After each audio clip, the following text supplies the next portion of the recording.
Tá aqui, deixa eu pegar, deixa eu jogar aqui no bloco de notas. Ó, o que eu fiz? Num container Linux, numa instalação do SQL em Linux, na verdade, os dados vão ficar por default nesse diretório var opt mssql. Beleza?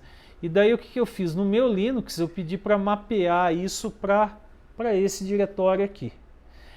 O que vai acontecer? Fora aqui do container, ele vai criar, então vocês vão ver aqui, vai ter a pasta SQL 2017, aqui no meu host Docker, e vão estar aqui os arquivos de dados. Se eu matar esse container, os arquivos de dados vão permanecer.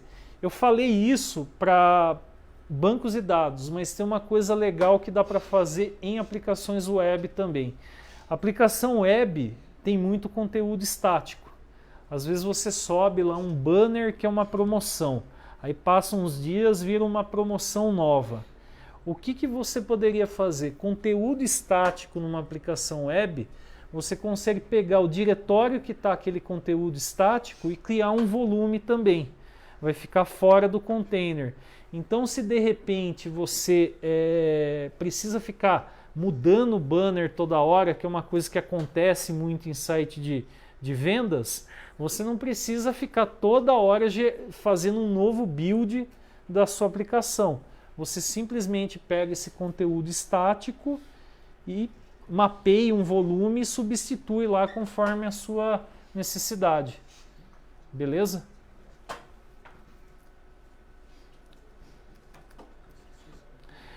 Eu vou mostrar aqui um exemplo agora, usando o Nginx. O Nginx ele é um web server, mas assim, ele é uma solução muito flexível. Não sei se alguém aqui já trabalhou com ele em algum momento. Você já deve ter visto que dá para tocar o terror com ele, né?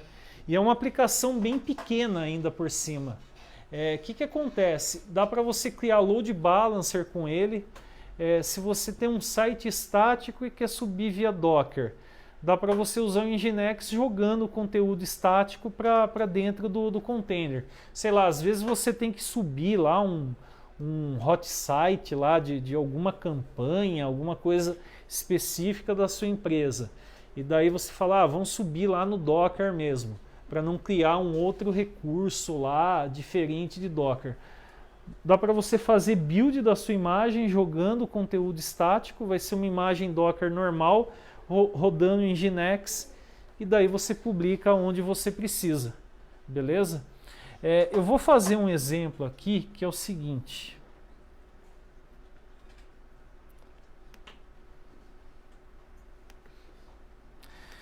Fazer só mais esse exemplo, daí a gente faz um intervalo, beleza? De uns 10 minutos, ok? Deixa eu pegar aqui e fazer o seguinte. Tá aqui, Docker.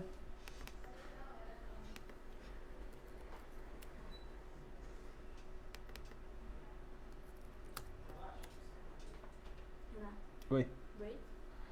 Sim, só mostrar um exemplo aqui, 2 minutos, a gente já faz daí. Tá. Beleza? Aqui, pessoal, o que acontece? Eu vou ter o Dockerfile aqui. Eu estou usando então a imagem do Nginx e daí eu estou copiando o conteúdo desse diretório site evento Kubernetes para esse caminho aí dentro do container. Então vai jogar todo o conteúdo estático para lá, vai rodar como uma aplicação web, você nem vai saber em tese que é um site estático. Vai estar lá as rotas, lá todo o caminho do seu site. E o que acontece? Esse site aqui, eu joguei um HTML bem simples aqui, com um banner aqui de um evento que a gente vai fazer. Então, aqui está o banner. Deu algum erro aqui, sei lá. Deixa eu tentar abrir de novo. Abriu aqui. Esse banner aqui, na verdade, a demo é fake, mas o evento vai acontecer mesmo dia 8. Foi um meio fake, vamos assim dizer, né? Vai ser lá na TOTUS esse evento sobre DevOps e Kubernetes. A TOTUS é lá em Santana, para quem não sabe, lá na Brasleme, logo no começo. Quem tiver interesse tem vaga ainda e vai ter happy hour lá depois no final do evento. Beleza? Tá lá no Meetup também, acho que tem gente que até já viu lá.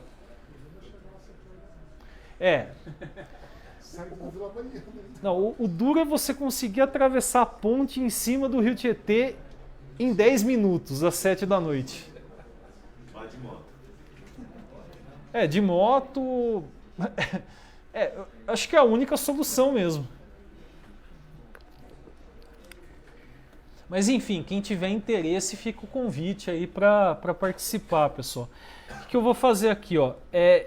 Eu tenho o Dockerfile, eu poderia ter usado aqui o comando docker build para gerar a minha imagem, mas eu prefiro usar o Docker Compose. Eu vou falar mais de Docker Compose, mas assim, o Docker Compose é um script aqui usando um formato chamado YAML. Você declara aqui as configurações de maneira hierárquica.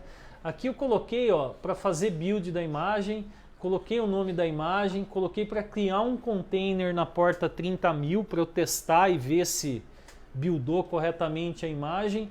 Eu vou falar mais adiante aí na segunda parte. Mas basicamente, vou fazer o seguinte aqui. Eu vou dar um Docker Compose build no cache, vai fazer o build aqui da minha imagem. Ele gerou aqui essa imagem aqui com tag latest, né? Eu não setei nada aqui da tag. Se eu der um docker images aqui, ó, tá aqui a minha imagem. Se eu der um docker compose up para subir aqui o container que está lá no arquivo do docker compose, ele vai usar essa imagem. Se não existisse a imagem, ele ia buildar ela. Uma vez que a imagem exista e você dá um docker compose up, ele não faz o build novamente. A maneira que você tem para forçar o build é esse docker compose build. Ele regera a imagem daí, mesmo ela já existindo. Se eu der aqui um docker ps agora, vai ter esse container rodando na porta 30.000. Localhost 30.000 tá aqui, ó. Subiu aqui o site estático. Beleza? Então assim, foi um exemplo simples aí para vocês verem de build de imagem. Eu vou mostrar um outro exemplo aí com ASP.NET Core, que eles chamam de multi-stage build. Por que é feito isso no ASP.NET Core? Na verdade, assim, você começa o build usando o SDK do .NET Core, porque se tiver alguma biblioteca que não tem no runtime do ASP.NET Core, ele vai baixar isso e depois, quando você finaliza o build, você gera a imagem final utilizando o runtime do ASP.NET Core, para não ter que subir 700 megas de pacote, sendo que muita coisa você nem vai usar naquela aplicação. Já aproveitando, tem alguma mandinga para fazer quando eu tenho vários projetos, por exemplo, tem uma API e vários outros projetos Class Library, por exemplo, e esse cara tem dependência dessas outras. Eu estou dando Docker Build aqui e na hora que eu mando restaurar todos, e ele fala que eu não consigo carregar as dependências dos demais, somente desse Web API, que é meu projeto principal. Que estranho. Em tese, deveria buildar. São pastas diferentes, o meu Dockerfile e o Dockerfile está para fora, eu aponto para várias pastas, né? Faço uma história, faço a instalação disso numa imagem e a restauração de todos. E na hora que ele vai fazer o publish, se eu não me engano, ele não consegue encontrar as referências dos demais, exceto da API. Eu passei por isso, eu tive que mandar dar Docker Build em cada uma das class libraries. Até uma utilização que eu fiz foi um script recursivo. Então você tem que dar .NET Build para cada CS Project normalmente. Aí você dá o Docker Publish, .NET Publish e funciona tudo perfeitamente. Porque daí se tem uma biblioteca que tem uma dependência específica, ele vai fazer download via NUGET. Foi isso que eu tive que fazer. E às vezes também o que o pessoal faz é criar uma imagem customizada que já está baixado aquilo que você precisa mais. Eu só consegui resolver isso, assim, eu fiz esses testes quando você faz um projeto teste naquele que ele não tem dependências de outros projetos, né? ele vai normal. Sim. Eu tive que dar um publish nisso no IS lá da vida, aí catar aquele endereço de memória, aquele endereço do disco e fazer gerar uma imagem. Depois disso, está tudo resolvido, está todos os DLLs lá. Então dessa forma eu consigo subir o negócio. Sim, eu tenho um projeto que ele tem acho que umas 16 dependências. Tive que fazer .NET Build uma a uma. Todos. Daí, Eu acho que eu fiz o restore em todos, né, pra ele poder fazer. só o restore nem sempre adianta, porque daí o build ele força que o restore aconteça. Você não precisa, se você dá simplesmente o .NET Build, ele vai fazer o restore e vai fazer o build propriamente dito. Beleza? Vamos fazer um intervalo de 10 minutos, pessoal, depois a gente volta aí, beleza? Pessoal, só 5 minutinhos para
Comentando aqui no corredor, tem uma aplicação que chama Portainer, que é uma interface web para gerenciar um host Docker. Aí o que acontece? Às vezes, a gente estava até comentando, né? Pô, você sai criando um monte de coisa. Aí para pagar no meio de um outro monte de coisa que já estava rodando. O que você pode fazer? Você pode usar o Portainer, ele tem até filtro para você localizar container e tal, e dá para você selecionar e forçar daí a exclusão dos containers. Eu tinha instalado aqui no meu Windows, deu um conflito, daí eu acabei tirando, mas aqui no meu blog tem um exemplo, né? Eu fiz em Linux, Linux roda bem de boa, sem ter que configurar muita coisa, mas olha que interessante aqui. Aqui são os containers, então dá para ver o que está rodando, o que está parado, dá para você no search filtrar, dá para selecionar tudo isso que está parado aqui, dava para a gente filtrar e falar, ó, remova todos esses containers. Para você não perder tempo, às vezes, com linha de comando, algo que fica muito repetitivo, você consegue fazer com o Portainer.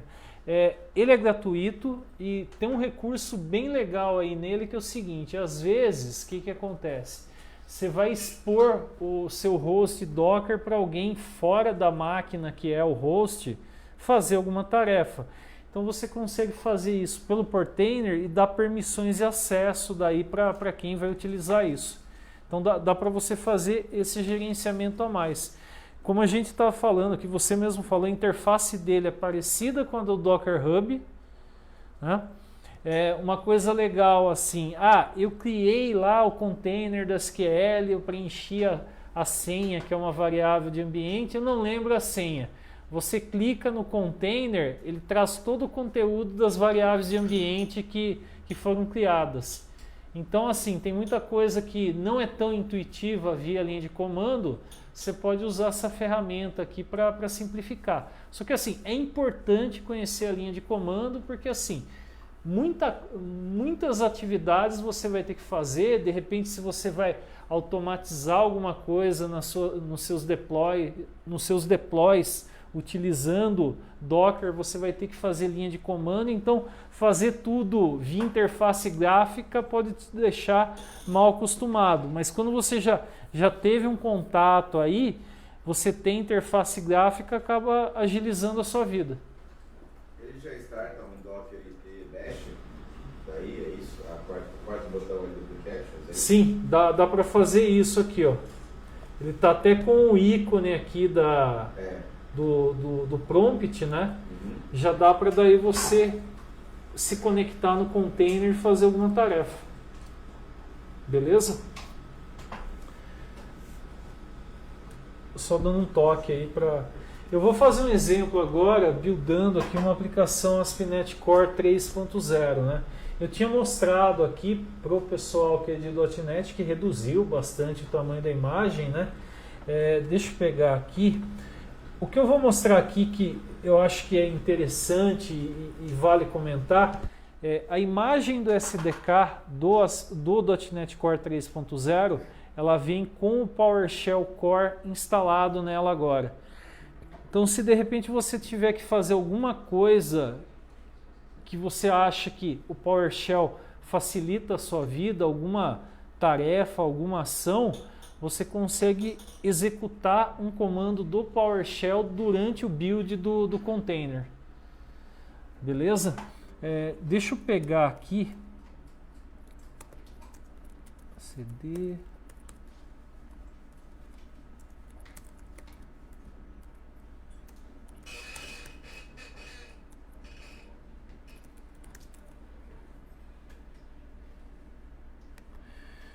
Então tá aqui, pessoal, uma API que eu criei com ASP.NET Core 3.0, essa famosa API de contagem aí. Mas qual que é a ideia? Aqui, ó, eu estou usando aqui o SDK para fazer o build, né? Do restore aqui. E olha aqui, ó, eu estou dando um comando run aqui, ó, chamando esse pwsh, que é o PowerShell. O PowerShell Core, ele roda em Windows, Linux e Mac, por quê? construíram ele em cima de .NET Core. E daí o pessoal colocou nessa imagem do SDK para, se você precisar fazer alguma coisa, você consegue invocar aí o PowerShell durante o build. Na imagem do runtime não tem, justamente para tentar gerar uma imagem menor. Mas sei lá, se você quiser instalar isso na imagem final, dá para instalar o PowerShell também, quando você está fazendo o build da imagem final. Aqui eu estou fazendo publish, daí finalmente eu gero a imagem final usando o runtime do ASP.NET Core 3.0. Beleza? Eu vou colocar aqui, ó, vou colocar aqui FC Nuvem, só para vocês verem printando a mensagem. Eu coloquei aqui, eu não estou usando o Alpine agora, vai usar a imagem normal. Vai gerar uma imagem com esse nome aqui. Ele vai criar um container aqui para teste para a gente, com uma variável de ambiente. Então deixa eu fazer o seguinte aqui. Variáveis de ambiente, para quem trabalha aí com ASP.NET Core. Tem essa variável aqui, ó, teste ambiente, que eu estou preenchendo no Docker Compose. A gente consegue acessar uma variável de ambiente usando o próprio objeto configuration. Então, o que acontece? Quando ele cria o objeto configuration, não sei se vocês viram, mas além de carregar o arquivo appsettings.json, ele dá um add environment variables. Então, ele carrega também variáveis de ambiente que você tenha configurado na criação do container. Então, dá para você fazer isso com configuration, ou chamar environment get environment variable, passando o nome da variável de ambiente. Na prática, dá no mesmo essas duas instruções. Por que eu estou falando isso? Se vocês precisarem configurar o endereço de uma API que a sua aplicação usa, uma connection string, façam via variável de ambiente para não ter que fazer build toda hora só por causa de um arquivo de configuração. Beleza? E claro, se vocês forem fazer isso com outras plataformas, a lógica é a mesma, né? Em Java, em Node, você tentar usar a variável de ambiente para você não ter que fazer builds desnecessários de imagens, né? Fazer um build para cada ambiente, aí já começa a virar uma certa bagunça, né? Deixa eu fazer o seguinte aqui, eu vou dar um Docker Compose, build.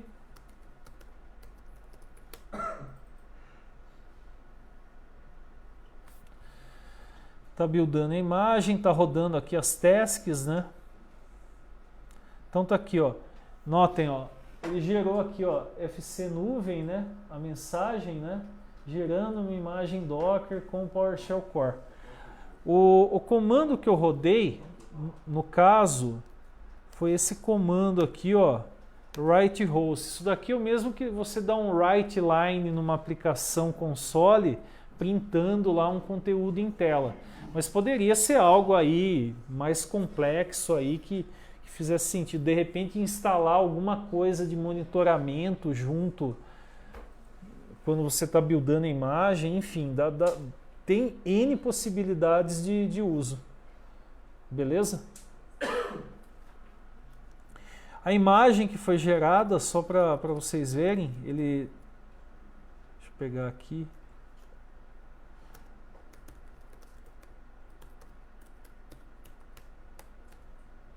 Ó, 207 megabytes, que já está bem menor do que já foi, né, anteriormente. Acho que no 2.2 a imagem era 265, alguma coisa. 260 e poucos megabytes. Aqui já caiu para 207. Se for Alpine, vai para 105, 106, né? Ok?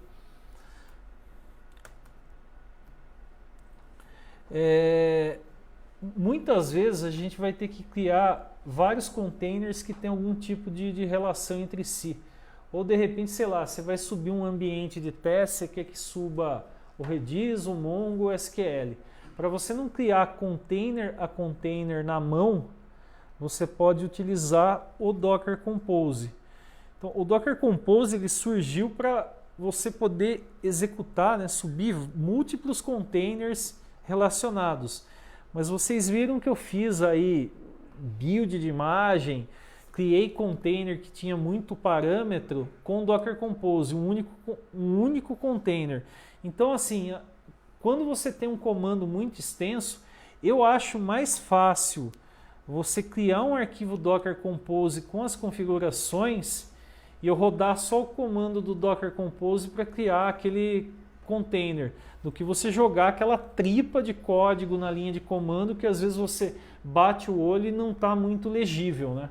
Assim fica bem mais intuitivo, né? Então, assim, eu particularmente prefiro, às vezes é um único container, mas tem que configurar um monte de coisa. Eu acho mais fácil para mim, bem mais legível, utilizar o Docker Compose. Tem alguma ferramenta que converte a linha de comando para Compose? Eu desconheço. Eu sei que tem ferramenta que converte o que você faz do Docker Compose para criar lá os objetos do Kubernetes. Tem um esquema que faz isso. Mas converter um comando para o Docker Compose eu nunca vi. Talvez alguém já tenha até desenvolvido. Beleza? O que eu vou fazer aqui de exemplo? Tem uma coisa que eu não falei aqui também, mas que vale a pena destacar, que fica fácil de usar com o Docker Compose. Esse formato do Docker Compose chama YAML. Não só o Docker Compose usa, mas Kubernetes usa isso. Dá para você configurar coisas no Azure DevOps usando o YAML também, no Jenkins. Então, um formato novo aí que o pessoal usa bastante com configurações nos mais variados cenários. Tem uma coisa legal, isso não é do Docker Compose, vem do Docker, na verdade, que é a parte de networks. Você consegue criar uma rede dentro do próprio Docker e daí você ter múltiplos containers rodando nessa rede. Então imagine o seguinte, que você tem um front-end e você tem vários projetos que são APIs que esse front-end consome. Geralmente para acessar a API você vai passar host e 2 pontos à porta. Se você criar no Docker Compose isso, ou poderia ser via linha de comando, mas ia ser uma chatice fazer, né? Enfim, se você tiver containers rodando na mesma rede, você consegue que um container referencie o outro pelo nome do container. Você não precisa passar host e a porta. Então, pegar no caso de uma aplicação web, você vai ter lá a rota, você vai passar lá HTTP alguma coisa, o nome do container barra a rota. Você não vai precisar colocar localhost, por exemplo, ou um IP lá, 2 pontos à porta. Ele consegue referenciar como estão na mesma rede pelo nome do container. A mesma coisa uma connection string. De repente você tem uma aplicação web e tem o Redis junto rodando na mesma network. Ao invés de você passar host e a porta, você passa o nome do container do Redis e ele se conecta normalmente. No que isso é útil? Muitas vezes você sobe aí uma aplicação e seus componentes numa máquina, quando vai para outra, acaba mudando um monte de porta. Você tem que mudar um monte de arquivo de configuração. Pelo Docker Compose, como você referencia pelo nome dos containers, por mais que tenha alguma mudança na porta, se você manter o nome dos containers, vai ser transparente para a aplicação, você não vai ter que alterar nada. Então, assim, essa parte de network dá para a gente configurar pelo Docker Run mesmo, falar, rode nessa network, mas é mais fácil a gente fazer pelo Docker Compose, porque muito provavelmente você vai ter mais de um container rodando numa mesma network. Eu vou subir um exemplo aqui agora, que é o seguinte, eu criei um script aqui para subir um ambiente que tem SQL 2019, SQL 2017, MySQL e Postgres. E no caso do Postgres vai subir o pgadmin, e no caso do MySQL vai subir uma aplicação PHP que chama Adminer. Essa aplicação é uma interface gráfica bem simples, né? Parece aplicação desenvolvida, deve ter sido, né? Aplicação desenvolvida na década de 90, né? Vocês vão ver pelo layout dela, mas assim, é uma ferramenta de administração. Se você tiver que fazer alguma coisa urgente lá, quebra seu galho em algum momento, se você usa MySQL. Ok? Então, deixa eu fazer o seguinte, essa demo aqui.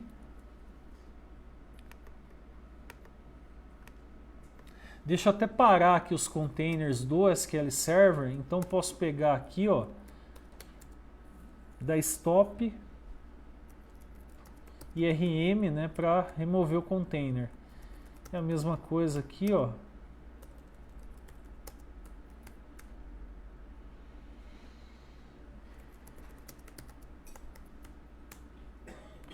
Se eu der um docker ps aqui, ó, só tem essas aplicações web rodando. Eu matei aqui as instâncias do SQL. Deixa eu vir aqui pro Docker Compose agora. Deixa eu abrir aqui meu diretório que está com Docker Compose. Para trabalhar com Docker Compose pelo VS Code é só instalar a extensão do Docker, daí ele tem lá Syntax Highlight. Se você criar tudo bagunçado, né, e não seguindo aquela estrutura lá de indentação que ele utiliza, vai dar erro de validação no script. Então o VS Code consegue acusar isso. Agora, se você está usando porta inválida, referenciando imagem inválida, aí é quando você executar o Docker Compose.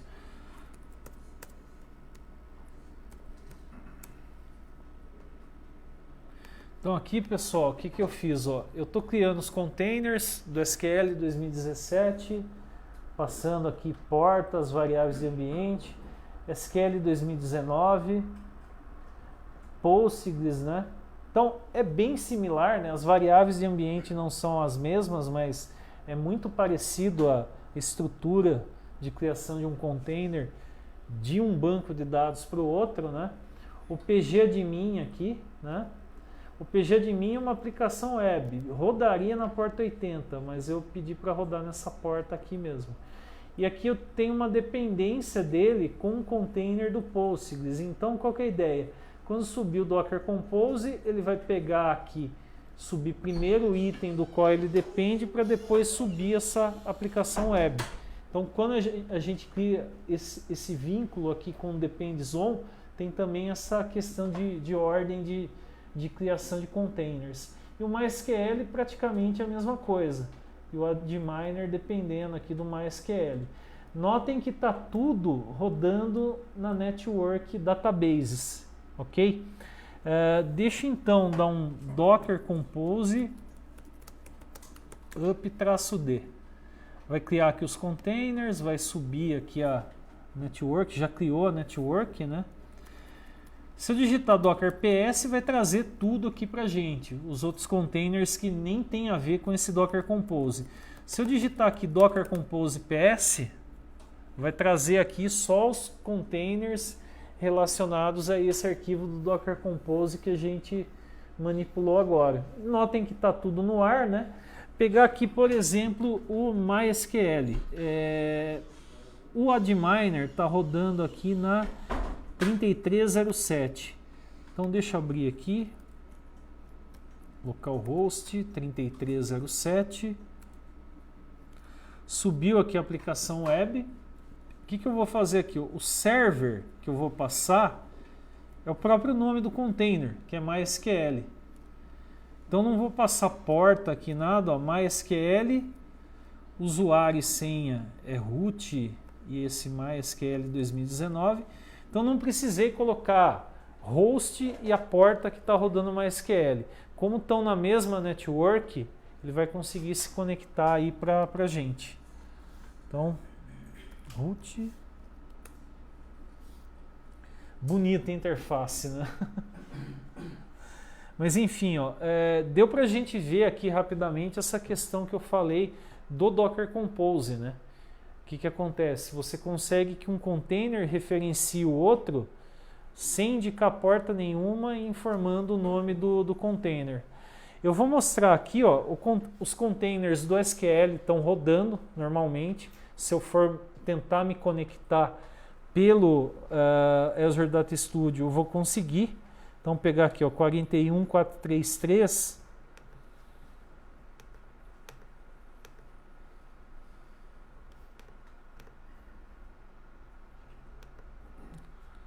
Então tá aqui, ó. 2017, 2019, ó.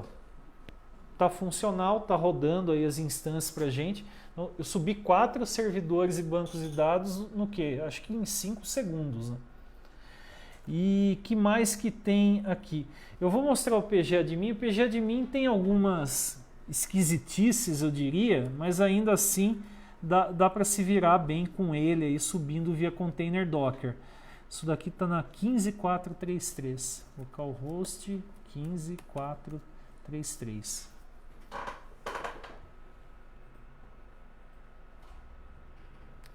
Aqui eu já tinha feito um teste antes, daí eu gravei aqui o login, né? Então tá aqui, ó, tá a aplicação web, né? Tem uma versão nova, não vou nem mexer nisso aqui agora. Vou criar aqui um servidor. Aí o que eu vou ter que informar aqui? Vou passar aqui o nome do meu servidor, que é Postgres mesmo, poderia ser alguma outra coisa. A porta aqui, eu vou ter que manter a porta default dele, porque se eu for me comunicar com um container dentro de uma mesma rede, não vai ser a porta do host que eu vou utilizar. Na verdade, vai ser essa porta aqui default, que é a que está sendo executada internamente dentro daquela network. Aqui é obrigatório para você conseguir se conectar no Postgres fornecer uma porta. Então, como eles estão na mesma rede, eu tive que fazer isso. Se fosse um container externo, eu passaria de repente até uma outra porta para me conectar aqui pelo PGAdmin. O usuário vai ser Postgres, a senha, deixa eu pegar aqui.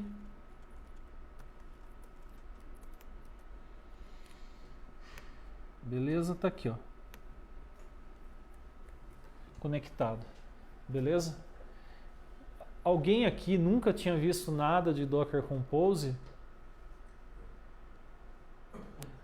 Pelo que vocês viram, ajuda bastante, né? Facilita bastante a vida. Vale a pena vocês... Não é uma tecnologia muito complexa, né? Na verdade, o que você já aprende de container é aplicável aqui, é só a forma como você declara lá e rapidamente você sobe o ambiente com isso de boas. Ok? Que mais que tem aqui? Começar a falar de Docker na nuvem agora. O Azure tem hoje esses serviços com suporte a Docker. A minha ideia é fazer demos aqui com cada serviço, né? O primeiro serviço seria o Azure Container Instance. Qual que é a ideia com esse serviço? É você pegar uma imagem e criar um container daquela imagem. Só que assim, não é um serviço que dá para você escalar uma aplicação web. Ele vai atribuir um IP para esse container. Opcionalmente dá para você pegar o endereço default que ele gera, que é nome do container, .região.azurecontainer.io. Ele gera esse endereço. Mas dá para você, não vem com HTTPS habilitado por default, você teria que configurar isso. Então assim, se você precisa subir um container rapidamente, esse serviço quebra seu galho. Se você precisa, como eu falei, eu criei uma aplicação que é um job que fica rodando dentro de um container. Você pode criar com esse serviço. Você não vai criar no Azure Web App porque não é uma Web App, né? Não faz sentido. Então, é uma opção que a gente tem aí. Que eu vou fazer aqui? Deixa eu só ver aqui meu Docker Hub.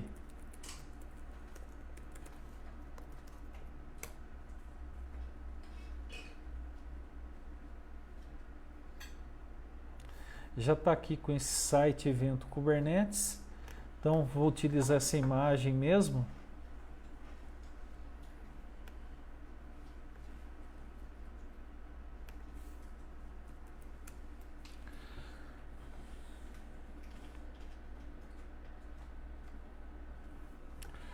Deixa eu criar aqui o recurso. Aqui vai ter o menu Containers, né?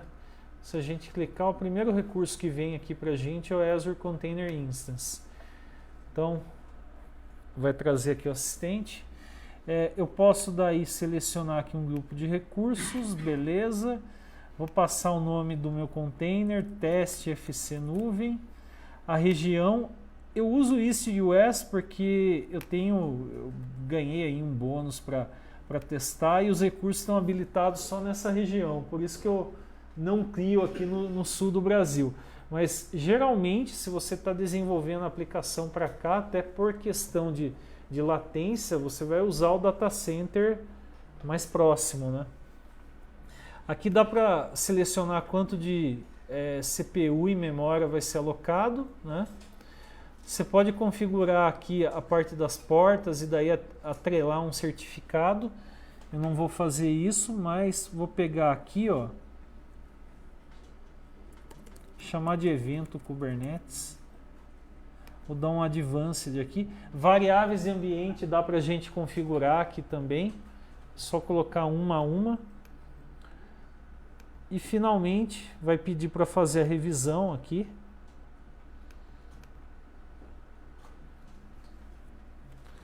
Vai subir aqui o nosso container e já vai estar rodando para a gente.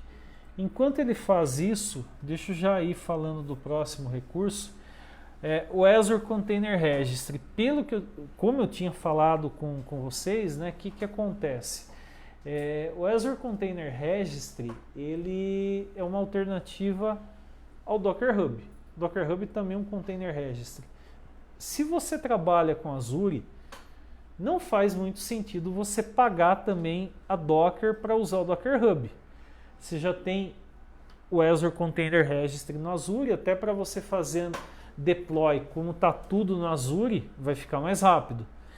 E tem outro ponto aí. O Azure Container Registry depende de uma conta de armazenamento no Azure. Storage é o serviço mais barato que tem no Azure. Então, esse serviço é relativamente barato por conta de estar atrelado a uma conta de storage. Então, assim, vale a pena usar se vocês trabalham com Azure, né, fazer o deploy aqui nele, ao invés de ter que pagar também o pessoal da Docker, né? As próprias imagens da Microsoft, se vocês repararem, são containers registry que estão rodando no Azure agora. Você vai na página da Microsoft no Docker Hub, está lá MCR, papapá, é um container registry da Microsoft isso. Beleza?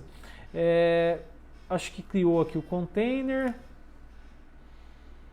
Como é um site, eu consigo acessar tanto por esse IP, então carregou aqui o site, quanto dá para copiar aqui esse endereço que a gente atribuiu, tá aqui, ó. Tá como HTTP, mas subiu aqui rapidamente o site para a gente, beleza? Como eu tinha falado, se de repente você criou um job para rodar, o que vai acabar acontecendo? Você pode vir aqui em containers e daí vai ter aqui essa parte de logs. Se eu clicar aqui, ó, dá para a gente ir vendo tudo que está acontecendo. No caso de uma aplicação web, quando eu tiver um acesso, né, vamos pegar aqui.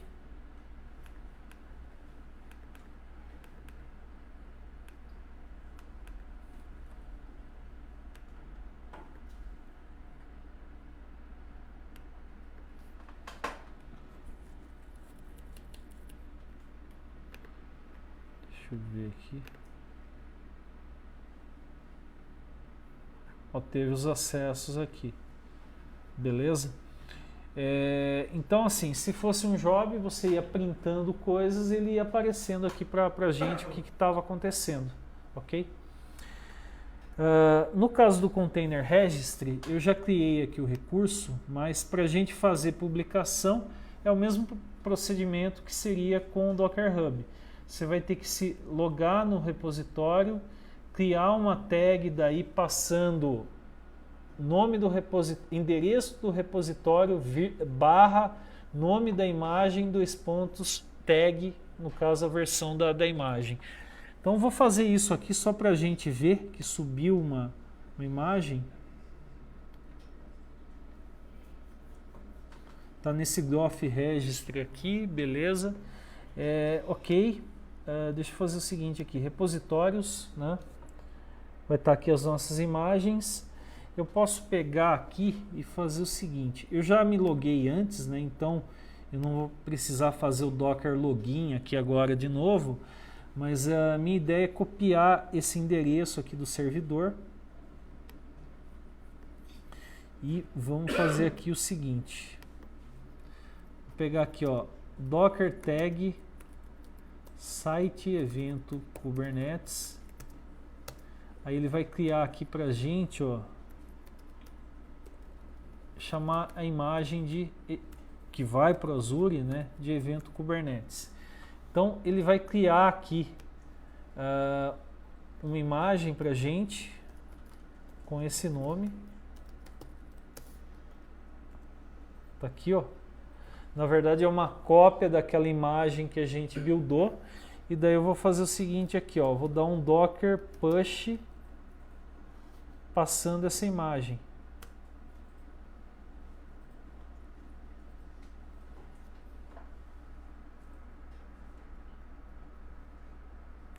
Ó, vocês viram esse mounted aqui, na verdade ele pegou essa layer de outra imagem que eu já tinha publicado. Então, beleza. Se a gente der um refresh aqui agora, na verdade eu tinha saído de lá, né? Tá aqui, ó, evento Kubernetes. Beleza? Então, assim, para fazer publicação, o procedimento que você faria para o Docker Hub, você faz para cá sendo um repositório privado. Claro, tem ferramentas de automação, Azure DevOps, Jenkins, que dá para você buildar a aplicação, já gerar a imagem e publicar isso aqui para a gente no Container Registry. Beleza? O próximo serviço, aqui seriam os procedimentos, né? Acabei já fazendo. O que eu mostrei aqui até agora traz aí um desafio. Como que a gente consegue escalar containers, como distribuir a carga entre os containers e se apresentar alguma falha, como corrigir isso automaticamente. Então a gente tem orquestradores e serviços do tipo PaaS. Aqui está Azure Web App for Containers. O que seria isso? É o Azure App Service para trabalhar com containers Docker. Se a gente pesquisar, eu não entendo porque eles usam dois nomes para a mesma coisa, mas enfim, se a gente pesquisar aqui, ó, Azure Web App for Containers, no Azure,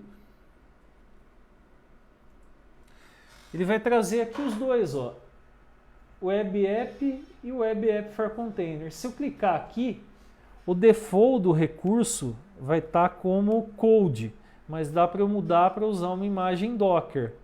Aqui, ó. Se eu colocar aqui Docker Image, ó. Caramba. Só parar aqui, pessoal. Desculpe. Que acontece? Aqui, a próxima etapa do App Service seria selecionar uma imagem. Então, o que acontece? Deixa eu até dar um next aqui. A gente vai selecionar aqui de onde que vem essa imagem, pode ser o Container Registry. Aqui ele vai listar o Container Registry e as imagens disponíveis para a gente. E se eu usar o Web App for Containers, que é a mesma funcionalidade, né? Só vai vir com image Docker selecionado.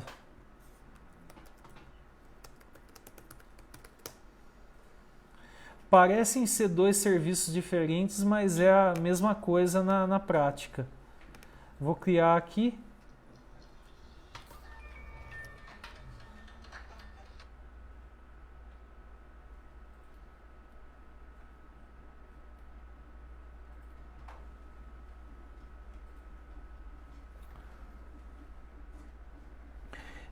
Aqui eu vou selecionar um grupo de recursos, containers, beleza. Vou passar aqui para quem já utilizou Azure App Service, ó, azurewebsites.net, eu vou chamar isso daqui de graph contador. Já veio selecionado aqui Docker Image, sistema operacional Linux ou Windows, né, o tipo da imagem que a gente está usando.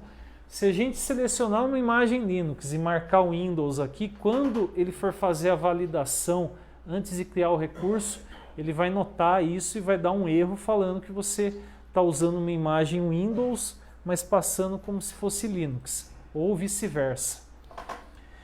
Deixa eu pegar aqui a região.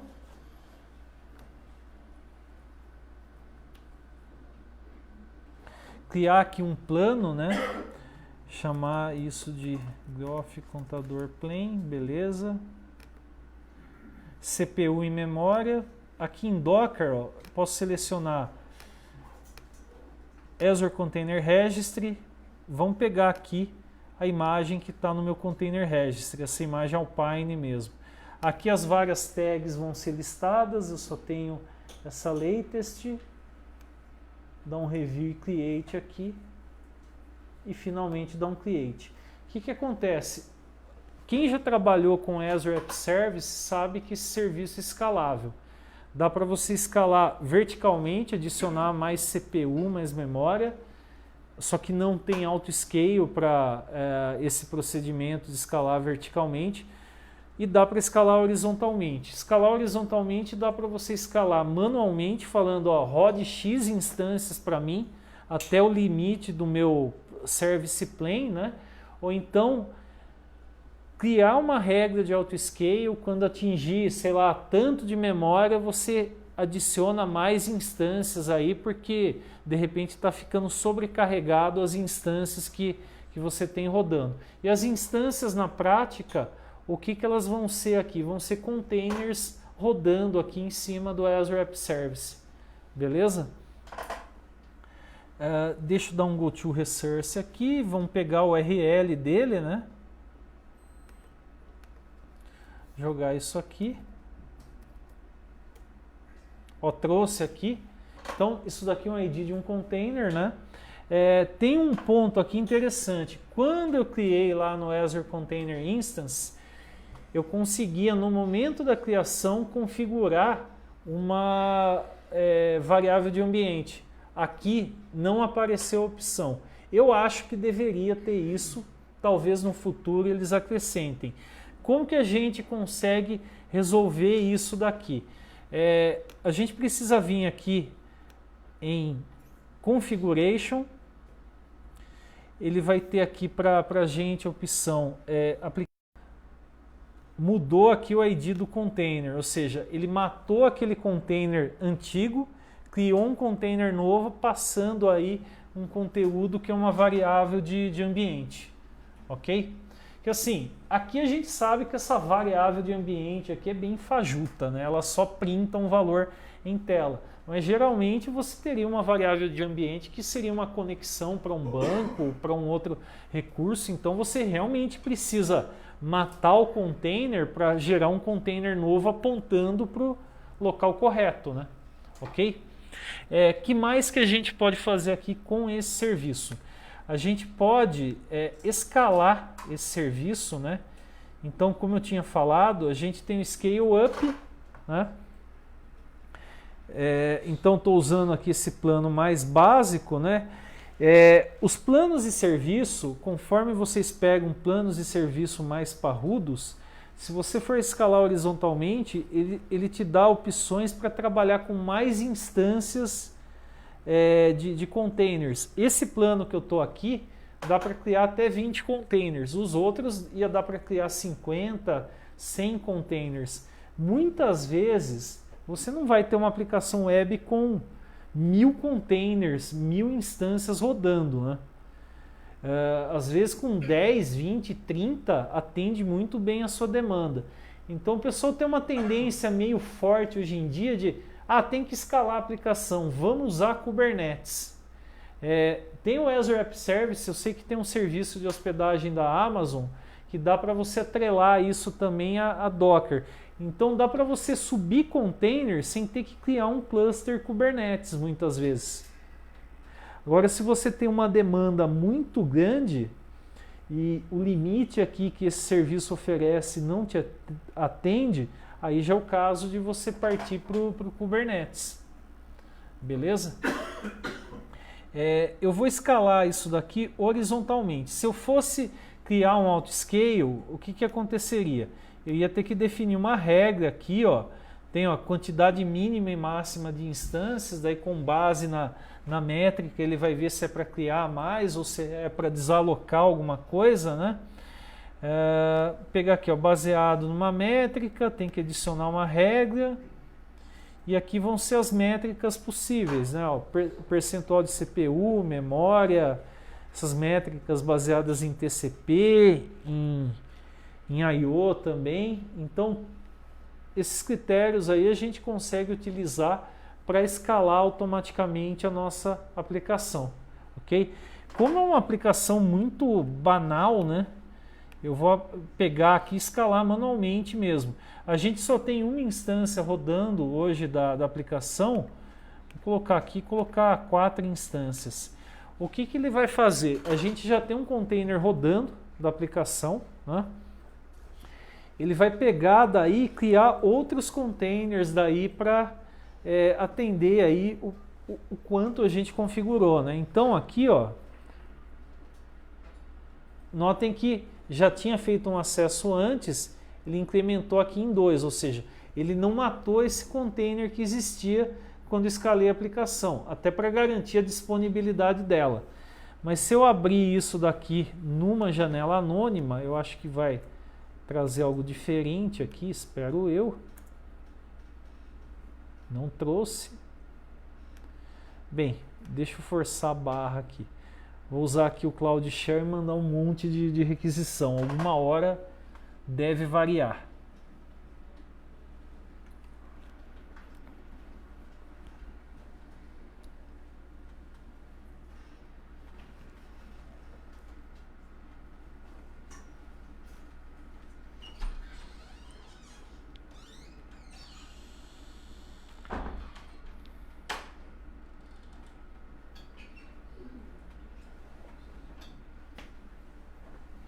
Beleza.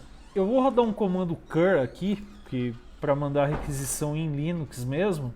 Eu vou mandar aqui 1000 requisições, vamos ver aí se ele vai variar aí pra gente. Que o legal desse serviço também é o seguinte, a gente não precisa configurar load balancer, já vem automaticamente. Não sei se alguém já utilizou a parte de load balancer com o Azure App Service, né? Mas assim, já é automático. Então notem o seguinte aqui. Aqui ó, tá 975, depois aqui ó 12FA, 744B, D3F79, depois volta no 975, ou seja, a gente tem 4 containers, cada requisição que a gente manda, quando eu mandei esse teste massivo, o load balancer está distribuindo entre os diferentes containers, beleza? E assim, foi rápido, não configurei nada de load balancer, o serviço já oferece isso. Mesmo sem Docker, o Azure App Service tem essa opção para a gente, ok?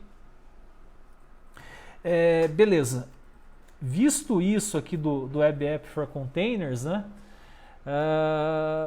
Aqui na prática, qualquer coisa que você rode com Docker e seja para web, você consegue executar aqui, né? Com Web App for Containers, e tem a parte de orquestração que entraria, né, o Kubernetes, né? O Kubernetes, ele começou com um projeto da Google, mas hoje tem essa Cloud Native Computing Foundation, né, uma fundação por trás, mais ou menos como os projetos da Apache, né? Não só a Google, mas a Microsoft, a Red Hat, a Amazon participam da evolução do projeto. Ele foi escrito em Go, né, open source. Qual que é a ideia com Kubernetes? A gente vai criar um cluster no Kubernetes com master e com nodes, né, nós. Vai ser nos nós que a gente tem as nossas aplicações rodando através de containers, com uma estrutura que eu já vou falar mais adiante aí. Só que qual que é a ideia geral? Não faz sentido num ambiente de produção, embora você possa fazer isso, você subir um cluster com um único nó. Se der problema aquele nó, você não tem redundância nenhuma, parou tudo que você pendurou no Kubernetes. Então você tem que criar aí vários nós para justamente ter essa redundância. Para testar o Kubernetes, a gente tem o Minikube, que é um ambiente gratuito para teste. O Minikube, o que acontece na prática? Você tem um único nó dentro dele. Então, assim, para você ver se a sua aplicação está rodando no Kubernetes, localmente é suficiente. Só que assim, tem gente que fala, o Minikube é fácil de instalar, eu posso montar um ambiente aqui on-premise para rodar Kubernetes com o Minikube? O Minikube não foi desenvolvido para isso. Por que o pessoal fica tentado a fazer isso? Porque para você montar a infraestrutura do Kubernetes num ambiente on-premise não é uma tarefa das mais fáceis. Um amigo meu estava comentando que num projeto Java que eles estavam, a ideia inicial era montar um ambiente on-premise, mas assim, deu tanto trabalho, eles falaram, vai ficar difícil gerenciar desse jeito. No final acabaram contratando a OpenShift, né, da Red Hat para fazer isso. Porque seja OpenShift, AKS, EKS, qual que é a ideia? Na nuvem acaba ficando mais simples para a gente gerenciar os recursos, né? E você, embora você tenha que manter alguém de infra cuidando disso, você não vai perder horas ou até dias configurando um cluster, né? Você não tem tempo para isso, na verdade, né? Para interagir com o Kubernetes, a gente utiliza uma ferramenta chamada kubectl. É multiplataforma, então tem versões para Windows, Linux e Mac, mas tem também um dashboard do Kubernetes. Tem coisas que não dá para fazer pelo dashboard. Tipo, Autoscale, salvo engano, a última vez que eu olhei, você tinha que rodar via kubectl e definir uma regra de Autoscale. Agora, se for para escalar manualmente uma aplicação, dá para fazer pelo dashboard também, ok? Oi. Vou contar uma coisa para você. A questão dos nós do Kubernetes, eu consigo fazer nós diferentes em regiões diferentes no Azure? Conseguir fazer esse direcionamento? Se eu tenho uma região que cai por algum motivo, eu consigo apontar para outra? Dá para fazer. Dá para você configurar isso, porque às vezes você quer ter redundância, né? Justamente assim, se der um crash num data center, né? Você não vai ficar com o negócio totalmente fora, né? E para esse balance dele precisa de alguma coisa especial? Ou ele mesmo? Quando você configura para, sei lá, adicionar um nó, você tem que definir daí qual que é a região que você vai fazer isso, mas dá para fazer. Porque se você deixar tudo num nó, pensando num cenário extremo de redundância, deu problema no data center, morreu tudo, né? Aqui, ó, um diagrama simplificado, o que eu vou fazer? Eu estou usando o kubectl, eu mando uma requisição, bate no master, ele atribui aí as tarefas para os nós. A gente não cria diretamente no Kubernetes containers. Na verdade, é trabalhado com uma estrutura chamada pod, em que é possível definir um ou mais containers. Você precisa analisar se faz sentido você ter mais de um container dentro de um pod. Pegar aqui o caso dessa API REST aí que eu estou usando para vocês verem que escalou. É só essa API REST, não faz sentido eu criar um pod e colocar 2 containers dessa API REST, né? Eu ia ter que criar um outro container para fazer load balancer dentro do pod. Isso já é um pouco absurdo, né? Não faz sentido. Mas de repente você pode ter alguma aplicação rodando e, sei lá, algum processo de monitoramento que é um container, você pode de repente declarar isso dentro de um mesmo pod, né? Se fizer sentido naquele contexto, né? Ok? Que acontece? A gente também não vai criar diretamente o objeto pod. Por que isso? Se você criar um pod e apresentar algum problema esse pod, embora você possa fazer isso, o Kubernetes não vai ter noção nenhuma do que é para fazer com esse pod que está meio que como poderia dizer, ele está lá meio que perdido no meio do cluster, né? O Kubernetes não vai saber o que fazer com esse pod isolado. Então, se ele apresentar falha, vai ficar com estado de falha. A gente cria, na verdade, um objeto chamado deployment, em que a gente define como que vai ser o nosso pod. No objeto deployment, a gente especifica, olha, vai ter X réplicas para os meus pods, que na prática vão ser X instâncias da minha aplicação. Se algum dos pods apresentar problema num determinado momento, o Kubernetes tem um mecanismo de health checking, né? Ele vai detectar que tem um problema, ele vai matar aquele pod que deu problema e vai recriar um novo pod. Eu vou fazer um teste aqui que em produção não faria o menor sentido, né? Mas para reproduzir o que o Kubernetes faz, que é o seguinte: eu vou deletar um pod via linha de comando. O Kubernetes vai detectar que, olha, o objeto deployment está configurado para trabalhar com 4 pods e só tem 3 agora no cluster. O Kubernetes automaticamente vai criar um pod novo para a gente, executando aí uma função dele de auto-recuperação.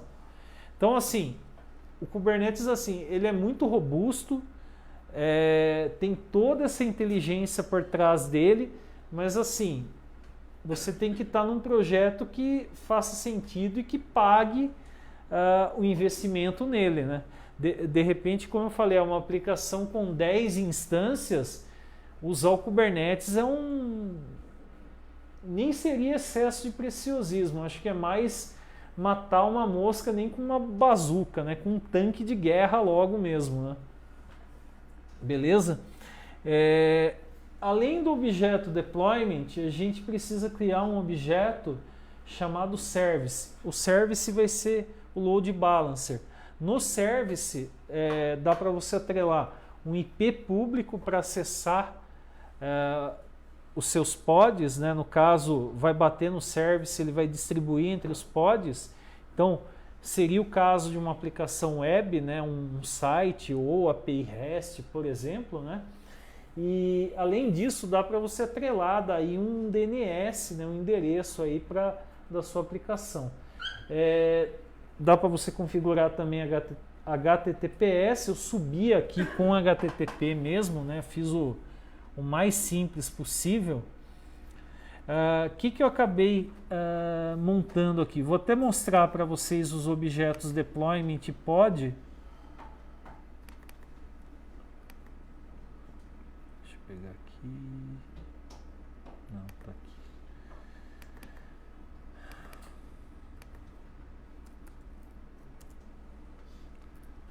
Deixa eu abrir aqui o Visual Studio Code, beleza? Tá aqui.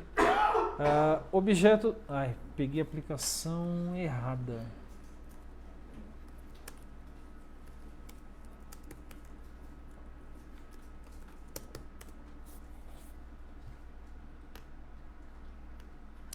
Há uma curiosidade do Kubernetes. O Azure Web App for Containers, o Azure App Service, ele não tem suporte a HTTP2 ainda. O que acontece? Alguém aqui já ouviu falar de gRPC? Sim. Que é um protocolo novo de comunicação. Esse protocolo só roda em cima de HTTP2. E o ASP.NET Core 3.0, por exemplo, tem suporte agora. Só que qual que é o problema? Você não consegue usar o Azure App Service para fazer deploy de uma aplicação desse tipo. Mas se de repente você usa o Kubernetes, dá para você subir uma aplicação gRPC nele sem problemas dentro do Azure. Ok? Só uma observação, você comentou que tem ferramentas que converte o YAML para objetos do Kubernetes. Sim. Tem que tomar cuidado que quando ele pega lá os serviços, ele sempre converte para pod, nunca para objeto deployment. Então, na hora de converter, você pode fazer o que você falou, né? Criar um monte de carinhas soltos lá. Não fazer sentido para aquilo que você precisa.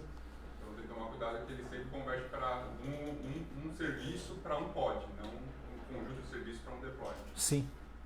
Pode não fazer nenhum sentido, né? E daí até bagunçar a estrutura que você montou para fazer deploy, né? Isso. Aqui, pessoal, kind aqui é deployment, daí está aqui o nome da aplicação, coloquei contagem, .NET Core 3, réplicas 4, aí aqui embaixo, ó, containers, no spec é onde eu coloco a definição do meu pod. Só tem um container aqui baseado nessa imagem, né? Eu estou passando aqui uma variável de ambiente. Por que ele está com esse alerta em amarelo? Isso daqui veio recentemente no Visual Studio. Se você tiver aí um objeto do Kubernetes como um deployment e você não setar limites de execução de memória para os objetos aí que você está criando, ele dá um alerta aqui para a gente, ó.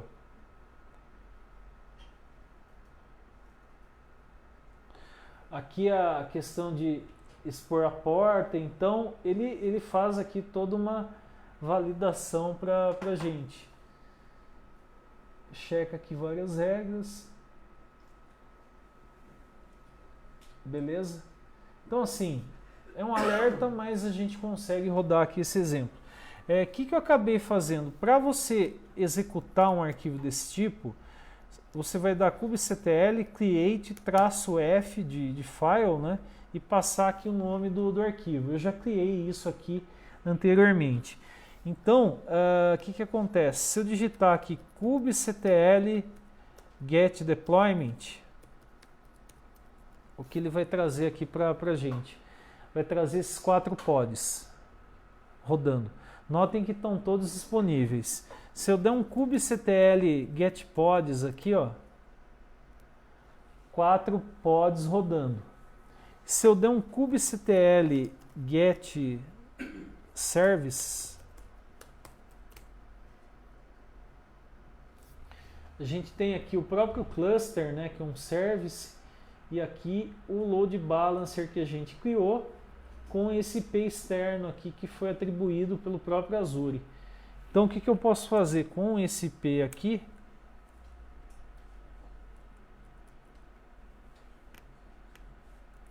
Eu posso abrir aqui, ó. Ele trouxe esse pod aqui de final BSQ, que é esse segundo pod. Beleza? Se eu der um F5 aqui, vão dar vários aqui para ver o que acontece. Ó, veio agora o TCBQL, que é o terceiro pod. Beleza? Que eu vou fazer aqui? Vamos pegar então esse TCBQL aqui e matar esse pod. Então deixa eu dar um kubectl delete pod, ok?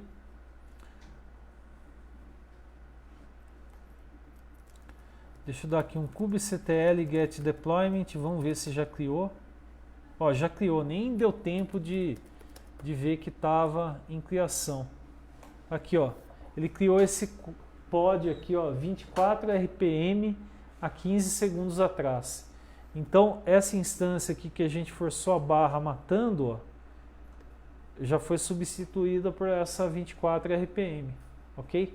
Claro, em produção o que ia acontecer? De repente ia dar uma falha na aplicação que está lá no pod, ele não ia mais conseguir responder, ia bater e dar erro toda hora, o próprio Kubernetes ia detectar isso, matar e subir um pod do zero, ok?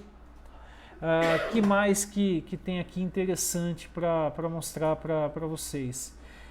Eu acabei não mostrando como eu criei o cluster, né? Então tem alguns detalhes aí. Isso são coisas específicas do Azure, né? O que eu fiz até agora com o kubectl é genérico, né? Deixa eu pegar aqui, é o seguinte. Eu criei o cluster com 2 nós via linha de comando. Então eu usei esse comando. Poderia ter sido pelo portal do Azure. Mas assim, um ponto extremamente importante, se vocês forem trabalhar com AKS, vocês vão ter que usar o Azure CLI, né, o AZ, e dar esse get credentials aqui, liberando acesso para o cluster. Se vocês não rodarem isso logado na conta do Azure, você não vai conseguir acessar o cluster via kubectl, ok? Então isso daqui é extremamente importante aí, você, claro, né, vai interagir com o cluster aí numa máquina, liberar esse acesso. Outro ponto, deixa eu ir lá no portal do Azure, fechar aqui o Cloud Shell. Foi criado aqui o recurso, então deixa eu pegar aqui, ó, contagem service, beleza. Se a gente olhar aqui o Node Pool, vai estar Linux aqui, ó, 2 máquinas rodando, Linux. Tem um item aqui, Properties, com uma configuração aqui interessante para a gente ver. Infrastructure, deixa eu ver aqui. Putz, será que mudou de novo? Ah, não, tá aqui, ó. Infrastructure Resource Group. O que seria isso? Toda a infraestrutura que é alocada para o Kubernetes, ele cria nesse grupo de recursos. Beleza? Eu vou abrir aqui o grupo de recursos e daí o que a gente vai notar nele? Esse MC papapá aqui.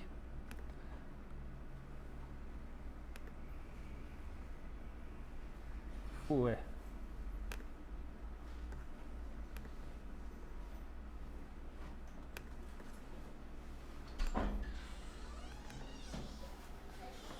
Não.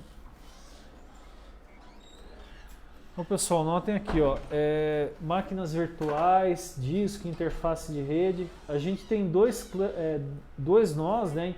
Então tem muitos itens que estão duplicados e você vê final 0 e final 1, que é equivalente ao primeiro e ao segundo nó.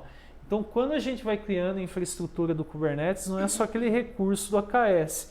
Tem toda a infra por trás que ele vai alocando. Se você adiciona mais um nó, é mais recurso que vai estar sendo incluído e aumentando aí a cobrança pela utilização do AKS. Isso daqui também, se vocês criarem um cluster, vocês vão ver que não é um procedimento de 20, 30 segundos. Vai ficar aí uns 5, 10 minutos processando, subindo tudo que precisa para aquele cluster, ok? É mais rápido do que você perder 3 dias, obviamente. Mas assim, você vai criar, você vai falar, poxa, mas eu imaginava, olha a quantidade de coisa que ele cria por trás dos panos, né? Beleza? O que eu vou fazer aqui agora? Eu vou escalar manualmente, né, via linha de comando. Vamos colocar aqui 50 instâncias, só para vocês verem.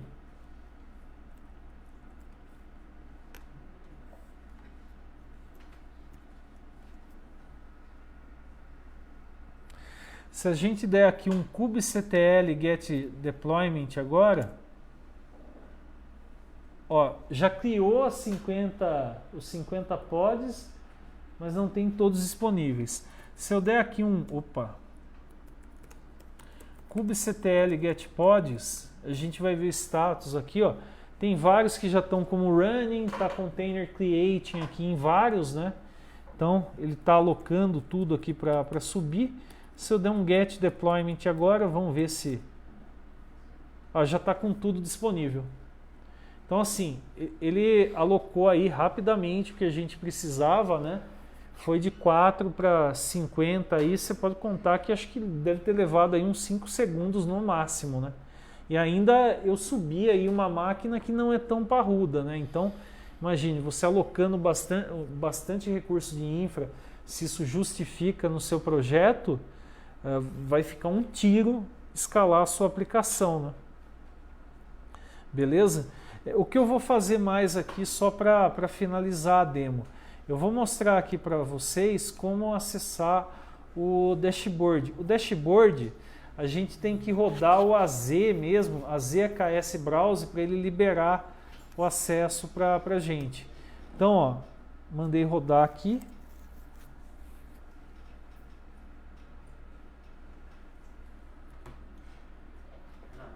Oi. Eu vi lá na criação do Kubernetes lá no Azure, quando você começa a criar, você seleciona a máquina, né, o recurso que você quer, isso dá uma cobrança da máquina lá. Isso. Aí cada pod, você vai subindo mais, você vai escalando, ele vai aumentando essa cobrança. Porque envolve também o nível de utilização, né? Você tem ideia de por exemplo, desse aí de 50 instâncias, quanto que fica Putz, eu não tenho noção de custo. Dá para simular pela calculadora. Só que assim, uma coisa que eu falo também assim, quem já utilizou a Azure já percebeu, nem sempre a calculadora é muito precisa. Se deu risada é que passou raiva em algum momento também. Mas assim, enfim, tem o suporte do Azure, vocês viram que tem um número aqui do Brasil que dá para você entrar em contato e o cara tenta fazer uma simulação com você que geralmente vai chegar próxima, né, do que você precisa. Que às vezes assim, você tinha que selecionar tal coisa, você não seleciona e vê um custo alto. Um exemplo clássico de gasto a mais do que deveria no Azure é com o Service Plane. O Service Plane, o pessoal sai criando um Service Plane para cada aplicação. Às vezes, o que precisaria? Você tem lá o front-end e as APIs. Você pode subir isso tudo no mesmo Service Plane. Porque o Service Plane é como se fosse uma máquina. Você aloca CPU, memória e dá para pendurar aplicações nele. Se você sai criando um Service Plane para cada aplicação, você vai ser cobrado várias vezes, quando na verdade dava para reduzir bastante a cobrança, deixando as aplicações relacionadas num único Service Plane. Aqui o cluster, né, pessoal? Então dá para a gente ver aqui pods que existam aqui. Eu não sei por que não está atualizando, não sei se é alguma coisa da internet.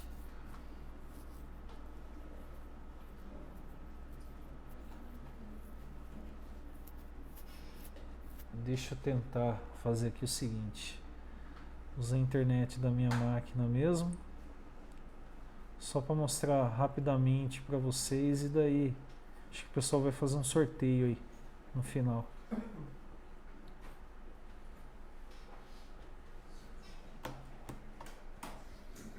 Beleza.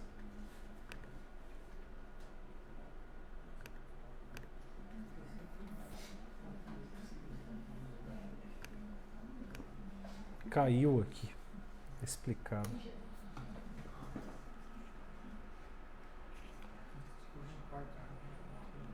Oi? Pois é. Ó, agora trouxe. Dá pra gente ver aqui disponibilidade dos objetos aqui no cluster. De repente você vem no objeto deployment, tô aqui, vou escalar manualmente. Dá para você fazer isso por aqui também, ó. Dá para excluir um pod, né? Não faz sentido excluir um pod, né? Eu fiz mais para mostrar para vocês que o cluster se auto-recupera. Mas enfim, dá pra, muito do que a gente faz via kubectl dá para reproduzir aqui. Algumas coisas não dá. Consegue recuperar o log de um pod que deu problema? Porque ele estava rodando, algum motivo ele... Se eu não me engano, dá para detectar isso aqui. Quer ver? Ó?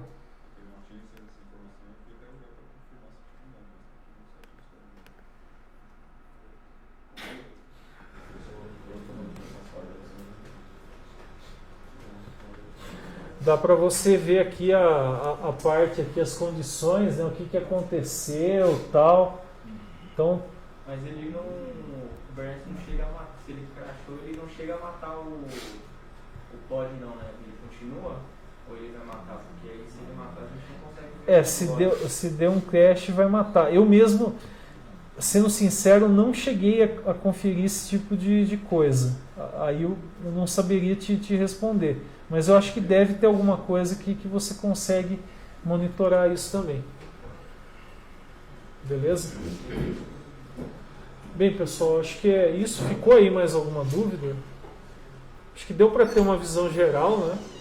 Sei que tem pessoas que já tá mais familiarizadas com Docker e Kubernetes, né? Mas assim, é um universo aí gigantesco, né? Beleza? Eu coloquei um link aqui no final. Os materiais que eu venho produzindo aí, artigo, vídeo, projeto de exemplo, eu estou subindo tudo nesse link aqui, um post, né? Eu agrupo as informações. Então, que nem aquela parte de container, vocês vão achar por lá também daí. Beleza? Deixa eu só ver com o pessoal ó, o que eles iam sortear. Eu já volto aqui. Até passando aqui, eu acabei na correria, eu não falei, mas do Azure na prática lá que a gente fez o primeiro evento. O primeiro evento foi sobre desenvolvimento web. A gente vai fazer no dia 7 de dezembro, que é um sábado, perto lá do shopping Pátio Paulista, que é lá no Paraíso. A gente vai fazer um workshop prático de Azure DevOps o dia todo. Então, se alguém aqui quer aprender mais sobre Azure DevOps, vale a pena, tá um valor bem em conta, né? A Emily vai passar aquele desconto lá de 20%. De repente, se vocês têm um pessoal da empresa que quer fazer junto, fala com a gente que a gente consegue dar desconto também. Tá aqui no site, ó, azurenapratica.com. Esse 21 de setembro aqui é um que a gente vai fazer em Campinas. A gente tá... 21 de setembro que já foi, perdão. Deixa eu pegar aqui. Eu acho que o Milton não atualizou aqui, mas